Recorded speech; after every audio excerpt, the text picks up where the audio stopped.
Perkenalkan, nama saya Dini Zaratul Ulum dengan NIM 106217 akan menjelaskan anatomi dari gigi 11, 12, 13. Gigi 11 merupakan gigi insisif sentral kanan rahang atas, sedangkan gigi 12 merupakan gigi insisif lateral atau gigi 2 kanan rahang atas. Sedangkan pada gigi 13 merupakan gigi caninus kanan rahang atas. Berikut adalah gambar gigi 11 yang sudah saya gambar dan mempunyai 5 sudut pandang yang berbeda, yaitu ada sudut pandang labial, palatal, insisal, mesial, dan distal. Pada sudut pandang dari labial ini, akar akan lebih membulat ke arah distal. Bisa dilihat pada gigi 11 ini mahkota dan akarnya akan sejajar. Dan juga pada gigi 11 ini akan punya akar tunggal dan mahkotanya akan lebih besar daripada akarnya. Dan dapat kita lihat pada sudut pandang labial ini bahwa sisi bagian mesial atau mesio-insisal ini akan berbentuk 90 derajat. Kemudian pada sisi distal ini atau disto-insisal ini akan lebih cenderung ke arah membulat. Lalu selanjutnya pada bagian palatal, gigi 11 mempunyai 2 marginal ridge, yaitu mesial marginal ridge dan distal marginal ridge. Pada view palatal terdapat fossa yaitu fossa palatinal yang juga terdapat di cingulum. Cingulum merupakan tonjolan pada permukaan labial atau lingual yang akan berbentuk seperti huruf M. Sedangkan pada view mesial terdapat cingulum dan lalu terdapat mesial marginal ridge, dan selanjutnya pada view distal akan ada marginal ridge dan juga terdapat cingulum. Sedangkan pada aspek insisal ini kita akan melihat insisal edge atau tepi insisal dengan garis putus-putus. Lalu juga ada fossa palatal yang terdapat pada cingulum, yang mana cingulum di sini berbentuk seperti huruf M namun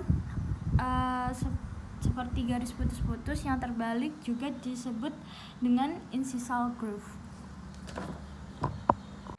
Selanjutnya pada gigi 12 atau gigi lateral insisif lateral berbentuk seperti paku bulat, dan gigi 12 ini lebih kecil dibandingkan dengan gigi 11. Dan tepi insisalnya ini akan agak miring dan lalu mahkotanya akan lebih membulat, dan akar gigi 12 lebih ramping dibandingkan dengan akar gigi 11. Akarnya satu dan penampang akarnya akan lebih bundar tetapi lebih langsing daripada gigi insisif 11. Lalu bisa kita lihat pada sudut pandang dari labial ini, pada mahkotanya akan terlihat seperti bentuk dari persegi panjang, tetapi di sisi mesio-insisalnya akan lebih lancip dan sisi mesio-distalnya akan lebih membulat, dan akarnya akan juga menghadap ke arah distal, dan juga cervicalannya akan lebih condong ke arah apex. Selanjutnya pada sudut pandang dari palatal terdapat lingual pit juga yang terdapat cingulum. Terdapat juga fossa palatinal yang bisa dilihat, tapi bentuknya ini lebih dalam daripada fossa palatinal dari gigi 11, dan akar tunggalnya akan runcing ke arah apex ke bagian distal. Dan selanjutnya bisa kita lihat pada pandangan dari distal mirip seperti pandangan dari mesial, namun cervical line-nya ini tidak sedalam dengan cervical line-nya dari mesial. Dan yang terakhir pada sudut pandang mesis dan sudut pandang dari insisal ini, permukaan labialnya lebih lebar dan permukaan palatalnya juga mengikuti garis lekungan di geligi. Jadi bagian distal dari insisal ini lebih ke arah palatal. Dan yang terakhir ada gigi permanen caninus 13. merupakan gigi caninus yang atas adalah gigi ketiga dari garis tengah atau midline. Dapat dilihat pada gambar bahwa caninus ini mempunyai cubes tunggal dan juga akar yang panjang. Lalu pada sudut labial ini, pada view ini terlihat bahwa akarnya akan lebih meruncing ke arah distal. Lalu pada view palatal, permukaan ini terdapat cingulum yang fosanya sangat terlihat jelas. Pada gigi 1-3 ini terdapat 2 fosa, yaitu fosa palatinal dan fosa distopalatinal.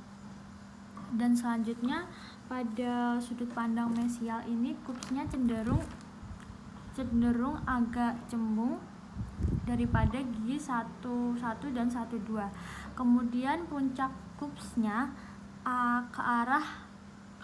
lebih ke arah labial, dan cervicalennya akan lebih melengkung ke arah insisal.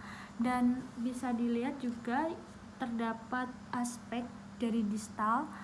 Permukaan ini berlawanan dengan permukaan mesial hanya karena garis cervicalennya tidak terlalu melengkung ke arah insisal.